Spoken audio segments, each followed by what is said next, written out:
Morning, नमस्कार। मैं हूं आपका डॉक्टर अंकित और आज बात करनी है हमें बेस्ट मेडिसिन शुगर के लिए कौन सी है। मैं पहले भी बात कर चुका हूं कि शुगर की बीमारी के मेनली 3 इलाज हैं। पहला, हमारा डाइट में परहेज करना, हमें परहेज करना ही पड़ेगा। दूसरा, अगर हमें बात करनी है अपनी अपनी लाइफस्टाइल में चेंजेस करने पड़ेंगे। अगर हमें ठीक रहना है, हमें एक्सरसाइज रोज करनी पड़ेगी, हमें अपनी दिनचर्या में चेंज करना पड़ेगा। लेकिन आज हमें बात करनी है बेस्ट ड्रग, बेस्ट दवाई कौन सी है। सच मानिए, शुगर की बीमारी में अगर दवाई लेने की नीड पड़ रही है तो इंसुलिन बेस्ट ड्रग है। और आज की डेट में सारे लोग या मेजोरिटी लोग इंसुलिन लेने से कतराते हैं। तो आज हम बात करेंगे कि वो इंसुलिन क्यों बेस्ट है, क्या क्या बेनिफिट्स हैं अगर इंसुलिन थेरेपी पे पेशेंट आ जाए।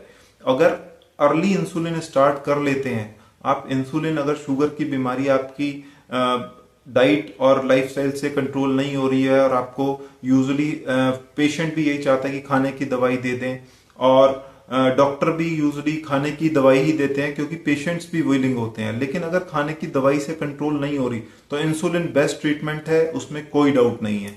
क्यों है उसके बारे में बात कर लेते हैं, क्या क्या बेनिफिट्स है। सबसे इंपॉर्टेंट चीज ये है कि इंसुलिन जो शुगर के लॉन्ग टर्म कॉम्प्लिकेशंस होते हैं, जो शुगर की बीमारी की जटिल समस्याएं हैं, जिनके बारे में मैं पहले ही बात कर चुका हूं। अगर मेन बात करें कि हमारी आईज अफेक्ट होती हैं, हमारी आंखों में रोशनी जाने का खतरा हो जाता है, रेटिनोपैथी होने का खतरा होता है शुगर में, तो उसके कॉम्प्लिकेशन को कम करता है। किडनी के कॉम्प्लिकेशन, किडनी फेलियर में जाने के शुगर की बीमारी में चांसेस होते हैं, मैं बता रहा था। किडनी के कॉम्प्लिकेशन को भी कम करता है, हार्ट अटैक के चांसेस को भी कम करता है, हार्ट के जो भी हमारे दिल के कॉम्प्लिकेशन है उसको भी कम करता है। और इसके साथ साथ हमारी जो नर्व्स की भी प्रॉब्लम होनी होती है डायबिटीज में, जिसको हम न्यूरोपैथी कहते हैं, उसे भी कम करता है। तो मोर और लेस सारे जो लॉन्ग टर्म कॉम्प्लिकेशन है, जो लंबे समय की शुगर में कॉम्प्लिकेशंस या जटिल समस्याएं जुड़ती हैं, उन सबको उसके इंसिडेंस को रिड्यूस करता है, मतलब वो कॉम्प्लिकेशंस को बचाने का काम करता है।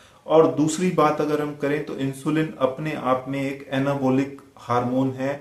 शुगर की बीमारी एक कैटाबॉलिक डिजीज है। कैटाबॉलिक का मतलब वो आपको तोड़ती है, आपकी मसल्स को ब्रेक करती है, आपकी मांसपेशियों को तोड़ती है, आपको कमजोरी महसूस होती है, आपका वजन घटने लगता है। तो इंसुलिन एक एनाबॉलिक है, मतलब वो जोड़ने का काम करता है। उससे हमारी मसल्स जुड़ती हैं, बॉडी में वेट लॉस से बचाता है, वजन नहीं गिरता है और आपको वीकनेस नहीं रहती।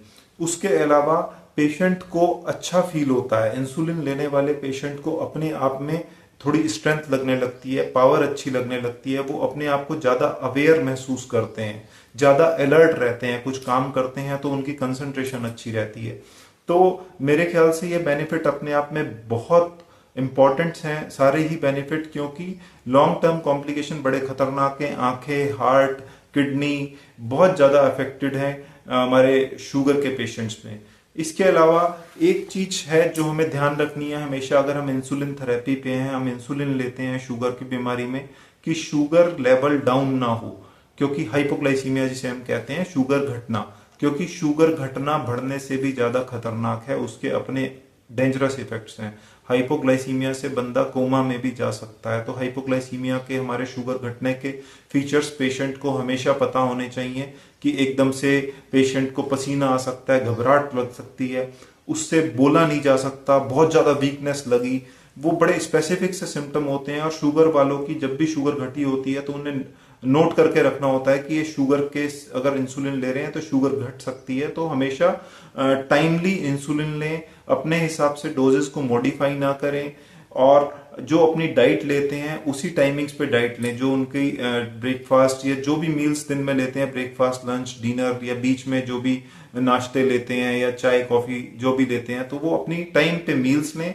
और टाइम पे इंसुलिन की यूनिट्स लें। तो हाइपोग्लाइसीमिया से बचा जा सकता है, शुगर घटने से बचा जा सकता है। लेकिन इंसुलिन लेने वालों को हमेशा ध्यान रखना है।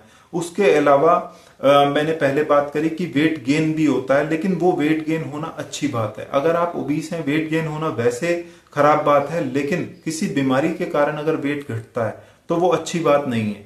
तो अगर शुगर की बीमारी के कारण वेट घट रहा है तो फिर वो गलत है। तो अगर आप एक्सरसाइज कर रहे हैं, आप डाइट कर रहे हैं, डाइटिंग से वेट घटा रहे हैं, एक्सरसाइज करके घटा रहे हैं, तो वो ठीक है अगर आप मोटे हैं, लेकिन बीमारी के कारण वेट घटना अच्छी बात नहीं है। तो इंसुलिन यहाँ पे हमारी अगर जब लेते हैं तो वेट गेन भी होता है, लेकिन इसको आप साइड इफेक्ट नहीं कहेंगे, ये तो एक अच्छा इफेक्ट है क्योंकि वो जोड़ने का काम करता है। इंसुलिन का एनाबॉलिक इफेक्ट होता है। इसके अलावा अगर बात करें तो एक और चीज है कि वो इंजेक्टेबल रूप में दिया जाता है, इंजेक्शंस लगते हैं, लेकिन अब तो इंसुलिन के पेन आ गए हैं जिसके बारे में मैं आगे भी बात करूंगा।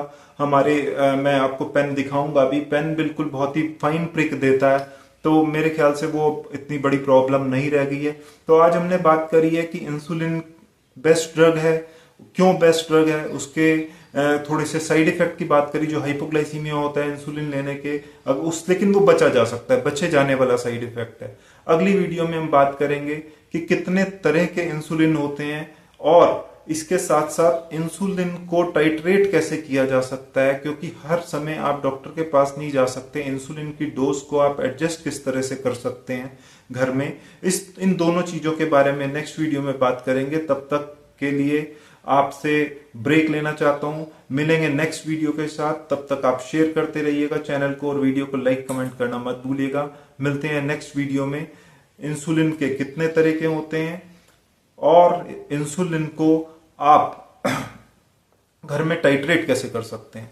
तब तक के लिए नमस्कार दोस्तों, फिर से मिलेंगे बहुत जल्दी।